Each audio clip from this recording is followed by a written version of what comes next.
ഗർഭാവസ്ഥയിലോ ജനനശേഷം ഉടനെയോ കുഞ്ഞുങ്ങളെ നഷ്ടപ്പെടുന്ന മാതാപിതാക്കൾക്ക് പിന്തുണയുമായി കത്തോലിക്ക രൂപത അമേരിക്കയിലെ ഫ്ലോറിഡ സ്റ്റേറ്റിൽ നിർമ്മിച്ച കുഞ്ഞുങ്ങൾക്കായുള്ള സെമിത്തേരിയുടെ വെഞ്ചരിപ്പ് കർമ്മം ബിഷപ്പ് എറിക് പോൾമിയർ നിർവഹിച്ചു.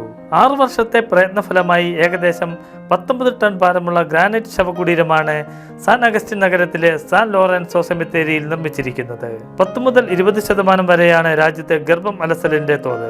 Centre for disease control and പ്രിവെൻഷന്റെ കണക്കനുസരിച്ച് പ്രതിവർഷം 20,000-ലധികം കുഞ്ഞുങ്ങൾ മരണപ്പെടുന്നുണ്ട്. 3,000-ലധികം അപ്രതീക്ഷിത ശിശുമരണങ്ങളും വർഷം തോറും റിപ്പോർട്ട് ചെയ്യപ്പെടുന്നു.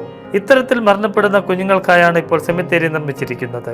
കുഞ്ഞുങ്ങളെ നഷ്ടപ്പെട്ട നിരവധി മാതാപിതാക്കൾ സെമിത്തേരിയുടെ വെഞ്ചരിപ്പ് കർമ്മത്തിന് എത്തിയതും ശ്രദ്ധേയമായി. സെമിത്തേരിയെക്കുറിച്ച് പ്രാദേശിക ഫ്യൂണറൽ ഹോമുകളിലും ആശുപത്രികളിലും രൂപത അറിയിപ്പുകൾ കൊടുത്തിട്ടുണ്ട്. കല്ലറകൾക്ക് ഓരോന്നിനും ഓരോ വിശുദ്ധന്റെ പേരാണ് കൊടുത്തിരിക്കുന്നത്.